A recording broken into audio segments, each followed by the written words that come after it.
এবং কিছু কিছু বিষয় আছে যেগুলো অন্তরের মধ্যে ধীরভাবে ধারণ করতে হবে। সেগুলো কি? 1 নম্বর রিদা বিল কদা, আল্লাহর ফয়সালার প্রতি সন্তুষ্টি।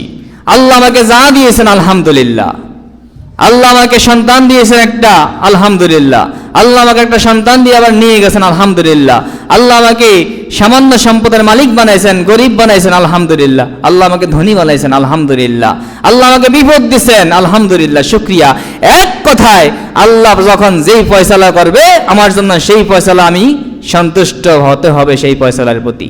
এটা হলো রিদা বিল কদা, এটা অন্তরের মধ্যে ধারণ করতে হবে যদি আমি আল্লাহকে বিশ্বাস করি, যদি আমি মুসলমান হই।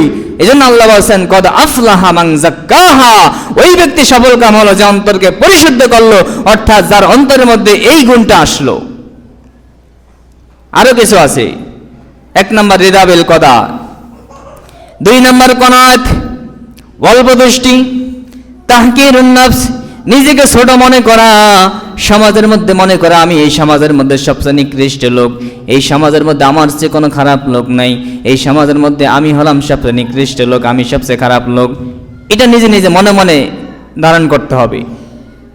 তাহলে আপনার দ্বারা অনেক ইবাদত হবে, আপনার দ্বারা আমল হবে, আপনার দ্বারা সমাজের খেদমত হবে। আর যদি আপনি মনে করেন আমি তো আমি, আমার উপরে আবার কি আছে, তখন এই অহংকারের কারণে আপনার সকল আমল ধ্বংস হয়ে যাইবে, আপনার দ্বারা ভালো কাজ হবে না। ইখলাস, তাওয়াদু, বিনয়ী হতে হবে। আপনি যত বড় অর্থের মালিক হন, সম্পদের মালিক হন, আপনাকে বিনয়ী হয়ে আপনাকে উপস্থাপন করতে হবে। বড়দেরকে সম্মান করতে হবে, ছোটদেরকে স্নেহ করতে হবে। আপনি সমাজের মধ্যে সর্বক্ষেত্রে বিনয়, নম্র, ভদ্রতার সাথে ব্যবহার করতে হবে।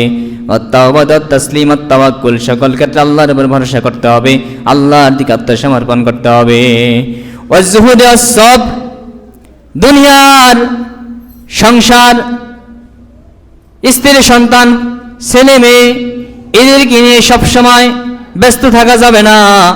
এগুলা থেকে মাঝে মধ্যে এগুলা থেকে দূর হয়ে একটু আল্লাহর দিকে ধাবিত হতে হবে এবং ধৈর্য ধারণ করতে হবে। বিপদে আপদে আল্লাহ যখন বিপদ দিবে ধৈর্য ধরতে হবে। ধৈর্য কাকে বলে? আল্লাহ নবী বলছেন আস-সাবরু ফিস সাদমাতিল উলা, ধৈর্য হলো প্রথমবার একটা বিপদ হয়েছে, বিপদ হওয়ার পরে কান্নাকাটি করে, হাহুতাশ করে, সব সমাজকে উজাগার করে দিয়ে এরপরে বলছেন আমি ধৈর্য ধরলাম। না না, এটা ধৈর্য না।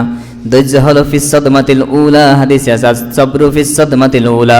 ধৈর্য হলো প্রথমবার বিপদ আসছে প্রথমেই বলবেন আলহামদুলিল্লাহ, আল্লাহর শুকর, আল্লাহ আমাকে বিপদ দিয়েছে, আমি মেনে নিলাম। এটা হলো ধৈর্য। এভাবে ধৈর্য ধরতে হবে।